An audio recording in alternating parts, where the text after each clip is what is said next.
Hello friends, welcome to Telugu audio story. మీరు కనుక ఛానల్ని ఫస్ట్ టైం చూస్తున్నట్లయితే ఛానల్ సబ్స్క్రైబ్ చేయండి, లైక్ చేయండి. అలాగే ఈ స్టోరీపై మీ వాల్యుబుల్ ఒపీనియన్ని కమెంట్ రూపంలో తెలియచేయండి. ఇక కథలోకి వెళ్దామా? చెల్లి నీవెవరో పార్ట్ 100 చూసే ముందు పార్ట్ 99 చూడండి. లింక్ డిస్క్రిప్షన్లో ఇవ్వడం జరిగింది. నాకు దాక్కునే అలవాటు లేదు వివేక్. నాకు ఇష్టమైన వాళ్ళని, నా ఫ్యూచర్ని నీ బావ దగ్గర నీ ఇంట్లో పెట్టి నేను ఎక్కడో ఎందుకుంటాను అని ప్రశ్నించేసరికి గగుర్పాటు వచ్చిన ఒంటితో గాబరాగా అడిగాడు. ఎక్కడున్నావు నువ్వు అని. మీ ఇంట్లోనే ఉన్నా, నీ వాళ్లతోనే ఉన్నా.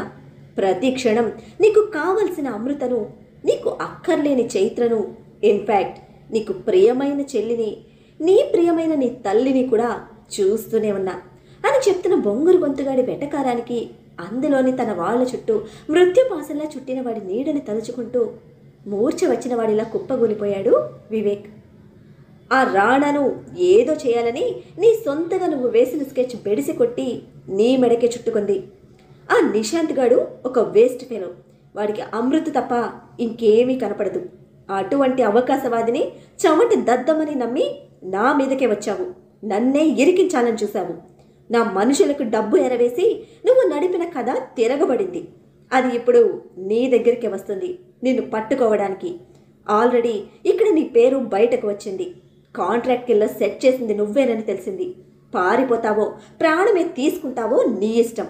దొరికితే మాత్రం నీ అంత దురదృష్టవంతుడు లేడు అనే విధంగా నువ్వు ఏడ్చి ఏడ్చి చచ్చేలా నరకం చూపించి చంపుతాను. నీ చెల్లిని తల్లిని అమృతని ఎలా అయితే చీకటి గుడిలో దాచిపెట్టానో అలాగే వాళ్లను కూడా దాచి ప్రతిరోజు నా స్టైల్లో నీ చెల్లితో ఎంజాయ్ చేస్తాను. నీ చెల్లి కూడా చాలా అందంగా ఉంటుంది కదా. ఆ అమృత దొరికే వరకు నా దురద తీర్చుకుంటాను. నువ్వు నాకు చేసిన ద్రోహం ఎలాంటిదో నీ చెల్లెలికి రుచి చూపిస్తాను. అసలే నొప్పి తెలియకుండా పెరిగిన కన్యాకుమారి. అమృత తట్టుకున్నట్టు, చైత్ర నిలబడినట్టు నీ చెల్లికి చేత కాదేమో. ఒక్కసారి ఆలోచించు అని నీచంగా మాట్లాడుతూ ఉంటే, ఒరేయ్ చంపేస్తా నిన్ను, నా చెల్లి గురించి మాట్లాడేమో నీ ప్రాణాలు తీస్తాను అని ఆవేశపడ్డాడు వివేక్. నేను దొరికిపోతాను అంటే నాకన్నా ముందున్న మిమ్మల్ని ఏం చేయడాకైనా వెనకాడను. నా దగ్గరికి వచ్చింది నువ్వే. నన్ను ఈ రొంపిలోకి దింపింది నువ్వే. నీకున్నట్టే నాకు డబ్బు అవసరం ఉంది. నీ అంత అత్యాశ కాకపోయినా నా లైఫ్కి సరిపడా నీ నుంచి సంపాదించుకున్నాను. అందుకే అమృతను అడ్డం పెట్టుకున్నాను. ఎప్పుడైతే చైత్ర గురించిన నిజం నీ బావగాడికి తెలిసిందో ఆ క్షణమే నాకు ప్రాబ్లం అవుతుంది అని నాకు దాని మీద కోరిక ఉన్నా సరే అది చంపుకొని అమృతను బయటకు వదిలేశాను. బట్ నువ్వేం చేశావు? ఆ కృతజ్ఞత మిగిల్చుకోకుండా నా మీదే కత్తి కట్టావు. నన్ను ఇరికించాలని చూశావు. అటువంటి నువ్వు ఇప్పుడు పోలీసులకి కానీ నీ బావకి కానీ దొరికితే ఏం జరుగుతుందో నేను చెప్పక్కర్లేదు. అదే కనుక జరిగి నా పీక మీద కత్తి వస్తుంది అంటే నేను ఏం చేయడానికన్నా వెనకాడను. అది నీ చెల్లి, తల్లి, నీ బావగాడు లేదా నీ హోల్ ఫ్యామిలీ కావచ్చు. మొత్తాన్ని నామరూపాలు చేయకుండా చేస్తాను అని కర్కశంగా వార్నింగ్ ఇచ్చి కాల్ కట్ చేశాడు పొంగురు గొంతువాడు. చెల్లి అనేసరికి వివేక్ని భయం ముంచేసింది. మరొక ఆడపిల్ల విషయంలో లేని ఆలోచన తన చెల్లి దగ్గరికి వచ్చేసరికి అతన్ని వణికించింది. ఎంతైనా సొంత రక్తం కదా. అమృత చైత్ర జీవితాలతో చెలగాటమాడిన తనకు ఎప్పుడూ తెలియని నొప్పి తన చెల్లి వరకు వచ్చేసరికి తెలుస్తూ ఉంటే ఇక ఛాన్స్ తీసుకోలేకపోయాడు. బయట ఆడపిల్లలంటే చులకన. వాళ్ళని ఆట బొమ్మలుగా వాడుకొని తన ఎంజాయ్మెంట్స్, తన లైఫ్ సెక్యూరిటీ చూసుకున్న వివేక్కి ఈ క్షణం క్లియర్గా తెలిసింది తను చేసిన తప్పేంటో. రాణాను ఏదో చేయాలని వేసిన స్కెచ్ వాడిని ఇరికించి ఆ బొంగురు గొంతుగడి దృష్టి తన చెల్లి మీద పడేసరికి పారిపోవడం తప్ప మరో ఆలోచన చేయలేని వివేక్ తన మొదలుపెట్టిన ఆట తన చెల్లి జీవితాన్ని బలి తీసుకోకూడదని బలంగా నిర్ణయించుకున్నాడు. చావనైనా చస్తాను కానీ నేహ లైఫ్ స్పాయిల్ అవ్వకూడదు, వాడి చేతికి అస్సలు చిక్కకూడదు అని గట్టిగా ఫిక్స్ అయిన వివేక్ మొదటిసారి చెల్లి విషయంలో మనిషిలా ఆలోచించి అక్కడి నుండి పలాయనం చిత్తగించాడు. అయితే ఆలస్యం అమృతం విషయమన్నా పెద్దల మాట ఊరికే అనలేదు. అప్పటికే లేట్ చేశాడేమో. దొరకాల్సిన వారికే దొరికిపోయాడు. కాళ్ళు చేతులు కట్టేసి గోని సంచిలో ప్యాక్ చేసిన వాడిని లైసెన్స్ లేని మినీ ట్రాక్లో బోర్డర్ దాటించేశారు. అటు రౌడీ గారి ప్రయాణం, ఇటు వివేక్ ప్రయాణం ఎక్కడికి వచ్చి ఆగనుందో తెలియదు కానీ ఆ తర్వాత ఏ నిజాలు బయటికి వస్తాయో, ఎవరి జీవితాలు ఎలా మలుపు తిరుగుతాయో చూడాలి. సన్నగా వినిపిస్తున్న శ్రావ్యమైన కర్ణాటక సంగీతం వింటూ డోర్ దగ్గర నిలబడిపోయిన చైత్రను చాలాసేపు చూడలేదు అమృత.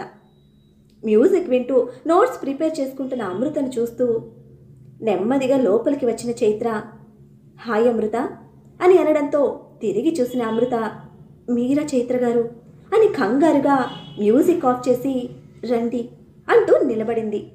హే, మన మధ్యలో ఫార్మాలిటీస్ ఏంటి అంటూ వచ్చిన చైత్ర, డిస్టర్బ్ చేయలేదుగా అని అడిగింది తను మ్యూజిక్ ఆఫ్ చేయడంతో.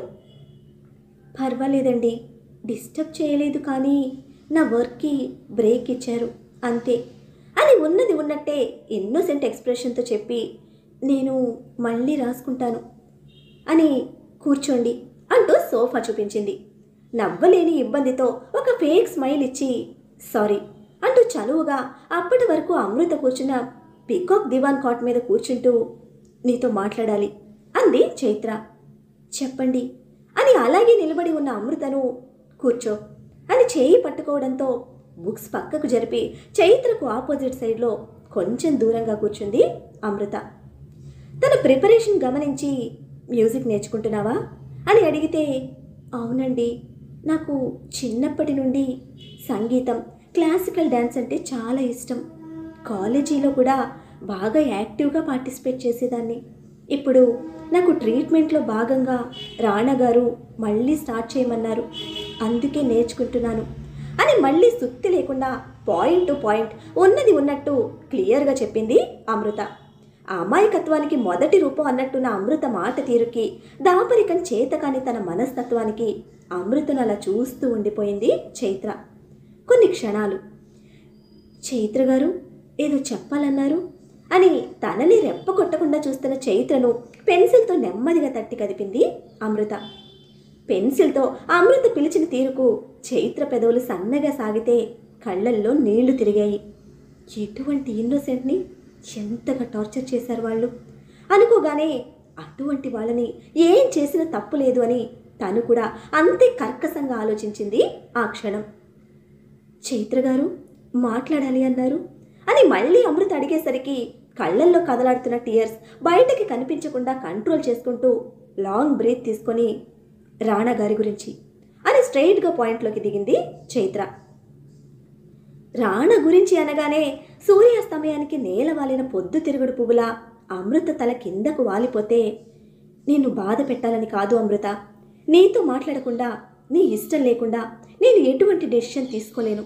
మావయ్య గారు చాలా ఆరాటపడుతున్నారు ఇంట్లో తిరిగి సంతోషం చూడాలని, అది మన చేతుల్లోనే ఉంది అని అమృత చేతిని తన చేతిలోకి తీసుకొని 2 చేతులతో ప్రెస్ చేసి పట్టుకున్న చైత్ర, ఇంట్లో జరుగుతున్న అరేంజ్మెంట్స్ గురించి నీకు తెలుసు కదా అని అడిగింది. లేదు అని తల అడ్డంగా ఊపుతున్న అమృత కళ్ళు మాత్రం చైత్ర హ్యాండ్స్ మీదే ఉన్నాయి. తన టచ్లో ఒక ఆదరణ, ఆప్యాయత తెలుస్తూ ఉంటే, చెప్పండి అంది తన చేతిని అలాగే ఉంచి. అమృత తెలియదు అనడంతో ఒక్కసారిగా అసహనం ఆవహించిన చైత్ర, అబ్బ కొడుకులిద్దరూ కలిసి నన్ను ముందు నిలబెట్టారు, కనీసం అమృతకి ఒక్క మాట కూడా చెప్పకుండా అంతా నువ్వే సెట్ చేయాలి అంటే ఏం చేయాలి నేను అని తండ్రి కొడుకులు ఇద్దరి మీద పళ్ళు నూరుతున్న చైత్ర మళ్ళీ ఏదో లోకంలో ఉన్నట్టు అనిపించి, చైత్ర గారు అని ఇబ్బందిగా పిలిచింది అమృత. హా అని రెస్పాండ్ అయిన చైత్ర, నీకు ఏమీ చెప్పలేదా అని అడిగితే, లేదండి అంది ఆనెస్ట్గా. సాడిస్ట్ అని డెవిల్ బాబుని తిట్టుకుంటూ ఫంక్షన్ అరేంజ్మెంట్స్ గురించి చెప్పి, నీ ప్లేస్లోకి నేను ఆ విధంగా రావటం నా చేతుల్లో లేనిది అమృత. అలా అని నేను బాధ పెట్టి రాణా గారిని నీ నుంచి లాక్కోలేను. నీ డెసిషన్ నాకు ఇంపార్టెంట్, నీ డెసిషన్ మీదే రేపటి ఫంక్షన్ డిపెండ్ అయి ఉంది అని స్థిరంగా చెప్పిన చైత్ర చేతుల మీద తన 2వ చేతిని ఉంచి, నా ప్లేస్లోకి మీరు రాలేదు చైత్ర గారు, అది మీ ప్లేస్ కాబట్టే మీరు వచ్చారు. రాణా గారు మీ సొంతమయ్యారు. మీ వరకు రాణా గారిని తేవడానికి నేను ఒక వారధి మాత్రమే. ఇన్ని సంవత్సరాలు మీరు దూరంగా ఉన్నా సరే మోసం చేసింది నేను అని నా రూపం తలుచుకుంటున్న ఆయన అణువణువులో ఉన్నది మీరే అని చాలా కాన్ఫిడెంట్గా ఎటువంటి తడబాటు లేకుండా చెప్పిన అమృత మాటలకు విస్తుపోయింది చైత్ర. అస్సలు ఎక్స్పెక్ట్ చేయలేదు అమృత నుంచి ఇటువంటి మాటలు. చాలా సెన్సిటివ్, అసలు ఎలా మొదలు పెట్టాలి అని భయపడుతూనే వచ్చిన తనకి ఇప్పుడు అమృత మాటలు నెత్తి మీద అమృతం పోసినంత సంతోషాన్ని ఇస్తూ ఉంటే, I'm sorry and thank you అంటూ ఒక్కసారిగా బర్స్ట్ అయిన చైత్ర అమృతను గట్టిగా హత్తుకుంది, తన ఎమోషన్ ఎక్స్ప్రెస్ చేస్తూ. నీళ్లు తిరుగుతున్న కళ్ళతో చైత్ర చుట్టూ చేతులు చేర్చింది అమృత కూడా.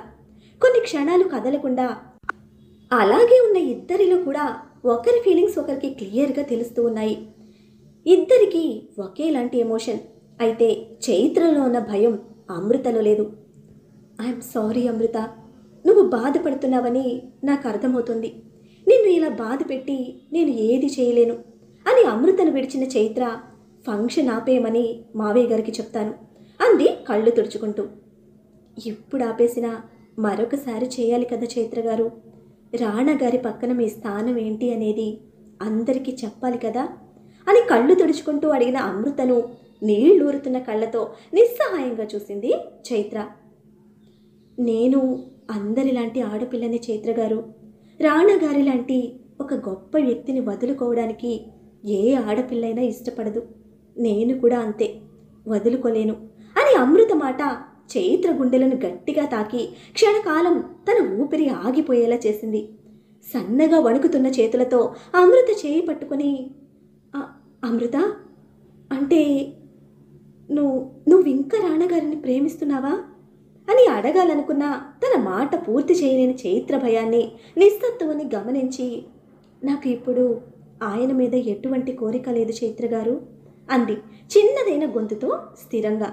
ఆ మాటతో తిరిగి ఊపిరి తీసుకుంటున్న చైత్ర కన్నీటిని చూస్తూనే, రాణా గారు మీకోసం వైజాగ్ వచ్చే రోజు నాతో మాట్లాడారు అని అనడంతో కళ్ళు తుడుచుకుంటూ, మాట్లాడారా అని అడిగింది ప్రశ్నార్థకంగా. అంటూ విశాలమైన తన కళ్ళను క్లోజ్గా చూస్తున్న అమృత మదిలో ఆ రోజు సన్నివేశం మెదిలింది. 3/4 షార్ట్ అండ్ టీషర్ట్లో రూమ్లోకి వచ్చిన రాణాను చూడడమే లేచి నిలబడింది అమృత. తన రియాక్షన్కి కనుబొమ్మలు ముడివేసి, నేనేమన్నా నీ కాలేజ్ సీనియర్ అనుకుంటున్నావా, చూడగానే లేచి నిలబడతావు అని చిన్నగా కసిరిన రాణా తన చేయి పట్టుకొని రూమ్ బ్యాక్ సైడ్ లాన్లోకి తీసుకువెళ్ళాడు. ఇంటికి వచ్చిన తర్వాత ఇన్ని రోజులలో రాణా ఇలా తనతో మూవ్ అవడం, ఆ స్పేస్ అమృతలో అలజడి రేపింది. ముడుచుకుపోతున్న తనని బెంచ్ మీద కూర్చోపెట్టి తన ముందు మోకాళ్ళ మీద కూర్చుంటూ, నిన్ను ఒక ప్రశ్న అడుగుతాను, నీ మనసులో ఏముందో అదే చెప్పు అని అనడంతో అన్న అమృత కళ్ళు కూడా పైకెత్తలేదు. ఆ డార్క్ రూమ్లో అన్ని సంవత్సరాలు నిన్ను అలా లాక్ చేశారు కదా అని స్టార్ట్ చేయగానే జడుసుకున్న అమృత రాణా చేతులు గట్టిగా పట్టుకుంది.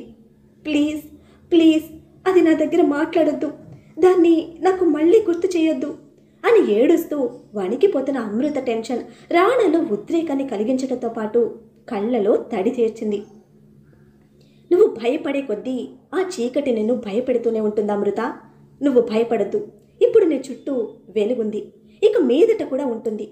ఆ చీకటి ఇక మీదట నిన్ను చేరకుండా నేను కాపాడుకుంటాను అని అమృతకు ధైర్యం చెప్పి దగ్గరికి తీసుకున్న రాణా తన వెన్ను నిమురుతూ నార్మల్ అయ్యే వరకు మళ్ళీ తనని కదపలేదు. కాసేపటికి నెమ్మదిగా అమృతను తన నుండి వేరు చేసి, వెలుగులో అందరి కళ్ళు మన మీదే ఉంటాయి. మనం ఎప్పుడైతే చీకట్లోకి చేరుతామో అప్పుడే మనం ఎవ్వరికీ కనపడం. కానీ ఆ చీకటి మనకి చాలా నేర్పిస్తుంది, జీవితం విలువేంటో తెలిసేలా చేస్తుంది. నేను కూడా అలానే నేర్చుకున్నాను అమృత. ప్లీజ్ నా ఈ ఒక్క ప్రశ్నకు ఆన్సర్ చెప్పు అని ఆ చీకటిలో ఉన్నప్పుడు నీ మనసు నీకు ఏం చెప్పేది? నీకంటూ ఒక బలమైన కోరిక, ఒక బలమైన ఆలోచన ఏదైనా ఉందా అని చాలా నెమ్మదిగా లాలనగా అడిగాడు రాణా. అని కన్నీళ్లతో సెలయేళ్లను తలపిస్తున్న కళ్ళతో రాణాను చూస్తూ తలను నెమ్మదిగా పైకి కిందకి కుదిపి, ఆ చీకటి నుండి దూరంగా పారిపోవాలనిపించింది. ఒక్కసారైనా చచ్చిపోయేలోపు ఒక్కసారైనా వెలుగుని చూడాలనిపించింది. భయపడకుండా వెలుగులో నన్ను నేను చూసుకోవాలనిపించింది అని చెప్పిన అమృత కళ్ళు తుడిచి, ఇంకా ఏమనిపించేది? నా గురించి ఎప్పుడైనా ఆలోచన వచ్చిందా అని మార్ధవంగా ప్రశ్నిస్తున్న రాణా చేతులు పట్టుకొని, వాడికి మీ మీద చాలా కోపం రాణా గారు. మీరు కట్టిన తాళి తెంచేశాడు. ఇక మీరు నాకు లేరని, వాడే నాకు సర్వస్వమని చాలా హింసించాడు. మీ వల్లే వాడు నా జీవితంలోకి వచ్చాడని చాలా ఏడ్చాను. అసలు మీరంటూ పరిచయం కాకపోతే ఆ చీకటి నా జీవితంలోకి వచ్చేది కాదు. అందుకే మిమ్మల్ని చాలా తిట్టుకున్నాను. మిమ్మల్ని తలుచుకోవాలన్నా నాకు భయం వేసేది. మీ గురించి నాకు ఎటువంటి ఆలోచన లేదు. అసలు మళ్ళీ మీ అందరినీ చూస్తాను అని కానీ, ఈ ఇంట్లోకి వస్తాను అని కానీ నాకు కొంచెం కూడా ఆలోచన లేదు రాణా గారు. ఏ దేవుడు కరుణించాడో నాకు ఆ నరక నుండి విముక్తి దొరికి తిరిగి మనుషుల మధ్య వెలుతురు చూస్తూ బతుకుతున్నాను. స్వేచ్ఛగా ఊపిరి తీసుకుంటున్నాను అని వెక్కి వెక్కి ఏడుస్తున్న అమృతను గుండెలకు హత్తుకున్నాడు రాణా. ఆ రోజు రాణా గారు అలా ఎందుకు అడిగారో అప్పుడు నాకు అర్థం కాలేదు. చైత్ర గారు, మీరు వచ్చిన రోజు నేహ మీ గురించి చెప్పింది. ఆ తర్వాత మావయ్య గారు జరిగిందంతా చెప్పారు. అప్పుడే రాణా గారు నన్ను దేనికోసం ప్రశ్నించారో అర్థమైంది అని చెప్పడం ఆపి బెదురుగా కన్ఫ్యూజన్తో చూస్తున్న చైత్ర చేతిని పట్టుకొని, మా ఇద్దరి జీవితాలతో సంబంధమే లేని మీరు మా ఇద్దరి వలన శిక్ష అనుభవించారు. అందరినీ పోగొట్టుకుని అనాథగా మిగిలినా కూడా చాలా భయంకరమైన సమాజంలో చాలా ధైర్యంగా లక్కీని పెంచుతూ ఎన్నో మాటలు భరిస్తూ తప్పు చేసిన వాడికి శిక్ష పడాలి అన్న సంకల్పంతో రాణా గారిని చేరారు. మీ లక్ష్యంలో న్యాయం ఉంది, మీ కోరికలో బలం ఉంది. అదే రాణా గారిని మీ సొంతం చేసింది. కానీ నేను అలా చేయలేదు. కనీసం నా మెడలో తాళి కట్టిన భర్త నా కోసం ఉన్నారన్న నమ్మకాన్ని కూడా నేను రాణా గారి మీద ఉంచలేకపోయాను. ఆయన కూడా నా మీద ఆ మాత్రం నమ్మకం ఉంచలేకపోయారు. ఎందుకంటే మా మధ్య అటువంటి బంధమే లేదు. నా కోసం మొదటిసారిగా తండ్రితో గొడవ పడ్డారు. నా కోసం మొదటిసారిగా తల్లిని బాధ పెట్టారు. నా కోసం మొదటిసారిగా ఇంటిని వదిలి బయటకు వచ్చారు. కేవలం నాకు ఇచ్చిన మాట కోసం అంత దిగి వచ్చిన రాణా గారికి నేను తిరిగి ఏమీ ఇవ్వలేదు. కనీసం ఆయన మీద నమ్మకం ఉంచలేకపోయాను. నిజంగా నేను ఆయన మీద నమ్మకం ఉంచుంటే ఇన్ని రోజులు నేను ఆ చెరలో ఉండేదాన్ని కాదేమో. నేను అడిగితేనే రాణా గారు నా జీవితంలోకి వచ్చారు. నేను అందరిలాంటి అమ్మాయినే. కాలేజీలో మిగతా అమ్మాయిల్లాగా నేను కూడా రాణా గారి అందానికి, ఆహ్యార్యానికి అట్రాక్ట్ అయ్యాను. ఆయన మంచితనానికి, పొగరుకి ఇష్టం పెంచుకున్నాను. నాకు సమస్య వచ్చినప్పుడు ఆయన పేరు వాడుకున్నాను. అదే నన్ను ఆయన ముందు నిలబెట్టింది. ఒకవేళ ఆ రోజు అటువంటి సిచ్యువేషన్ రాకుండా ఉంటే మిగతా అమ్మాయిల్లాగా నా ఫీలింగ్స్ కూడా నాలోనే ఉండిపోయేవి. అప్పుడు నేను కూడా అందరిలానే నా స్టడీస్ ఫినిష్ చేసుకొని నా లైఫ్ ఇంకెక్కడో ఇంకెలాగో స్టార్ట్ చేసేదాన్ని. ఇదంతా జరగడానికి ఏదో బలమైన కారణం ఉండే ఉంటుంది అని చైత్రను తీక్షణంగా చూస్తూ, బహుశా అది మీరే అనుకుంటా అనగానే చైత్ర ఉలిక్కి పడింది. అమృత, ప్లీజ్ ఇలా వైరాగ్యంతో మాట్లాడొద్దు. జరిగిందేదో జరిగిపోయింది. అది మన జీవితాన్ని కొంతకాలం శాసించింది. ఇప్పుడు దాని గురించొద్దు అని గట్టిగా చెప్పి, ఇప్పుడు నీ మనసులో ఏముందో అదే ముఖ్యం. నిన్ను బాధ పెడుతూ నేను రాణా గారి పక్కన నిలబడలేను. మన ఫ్యూచర్ మనల్ని ఇష్టపడే వాళ్ళతో, మన కుటుంబంతో హ్యాపీగా మార్చుకోవాలి. దాని గురించి ఆలోచిద్దాం అని చైత్ర రిక్వెస్ట్ చేస్తూ ఉంటే, నేను అదే చెప్తున్నాను చైత్ర గారు. నేను చెప్పిన దానికి వేదాంతాలు తెలియాల్సిన అవసరం లేదు. వైరాగ్యంతో కూడా చెప్పలేదు. నాకు లోకం తెలియకపోవచ్చు, కానీ ఒకటి సగటు ఆడపిల్లల నిజాన్ని చెప్తున్నాను. మీ ఇద్దరి మధ్యలో ఏదో తేడా జరిగిందని, దాని వలన మీకు ఒక బాబు ఉన్నాడని నేను ఇది చెప్పడం లేదు. నిజంగా మా ఇద్దరికి జరిగిన పెళ్ళి అంత బలమైందే అయితే, అదే శాశ్వతమైతే మీరు ఆ రాత్రి రాణగారి లైఫ్లోకి వచ్చేవారే కాదు. నేను ఆ విధంగా వెళ్ళిపోయేదాన్ని కాదు.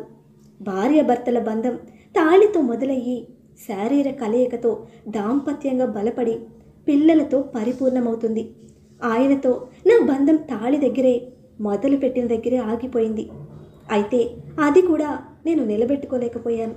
కానీ మీతో పరిపూర్ణమైంది. మొదలైన ఆ బంధం కూడా నాకు ఇచ్చిన మాట కోసం మావయ్య గారు నన్ను అవమానించారన్న కోపంతో, పంతంతో కట్టిన తాళిని విధి నాకు దూరం చేసింది. ఆయన తాళి కట్టిన మరుక్షణం నుంచి నేను ఆయన భార్యగానే ఆయన్ను ఇష్టపడ్డాను. అంతకుముందు నా ఫీలింగ్స్ ఏంటనేది నాకే క్లారిటీ లేదు. బట్ ఆ క్షణం నుంచి నేను ఆయన సొంతం అనుకున్నాను. కానీ కొన్ని బంధాలు కలవడానికి, బలపడడానికి తాళి అవసరం లేదు. కాకపోతే 2 రోజులైనా రాణా గారి భార్యగా ఉన్నందుకు సంతోషపడుతున్నాను. భార్యగా సర్వ హక్కులు ఆయనకు నా మీదున్నా నన్ను ఒక పసిపాపలా చూసుకున్న రాణా గారు ఇప్పుడు నా సొంతం కాదని బాధపడుతున్నాను. ఆ బంధం అలాగే కంటిన్యూ అయ్యి ఉంటే నా అంత అదృష్టవంతురాలు ఇంకొకళ్ళు ఉండేవారు కాదు. అప్పుడు భార్యాభర్తలుగా మా ఇద్దరి మధ్య బంధం ఇప్పుడు మీ ఇద్దరి మధ్య ఉన్నట్టే చాలా అందంగా ఉండేదేమో. కానీ ఆ అర్హత నాకు లేదు అని కన్నీళ్లు విడుస్తున్న అమృత వేదనకు చైత్ర కళ్ళు చిప్పెళ్లుతున్నాయి. మరి అమృత సమాధానం విని తన మనసులో రాణపై ఉన్న, తన జీవితంపై ఉన్న ఆలోచనను అర్థం చేసుకున్న చైత్ర తీసుకునే డెసిషన్ ఏమిటి? వివేక్ని తీసుకువెళ్ళింది ఎవరు? ఆ బొంగురు గొంతువాడు తను చెప్పినట్టుగానే నేహ చైత్ర అమృతను టార్గెట్ చేయనున్నాడా? రాణా వాడిని ఏ విధంగా పట్టుకుంటాడు? పార్టీలో నిశాంత్కి ఇవ్వబోయే సర్ప్రైజ్ ఏమిటి? తెలుసుకోవాలంటే నెక్స్ట్ ఎపిసోడ్ని ఫాలో చేయండి. అలానే ఈ ఎపిసోడ్ని లైక్ చేయడం మాత్రం మర్చిపోకండి. Bye friends.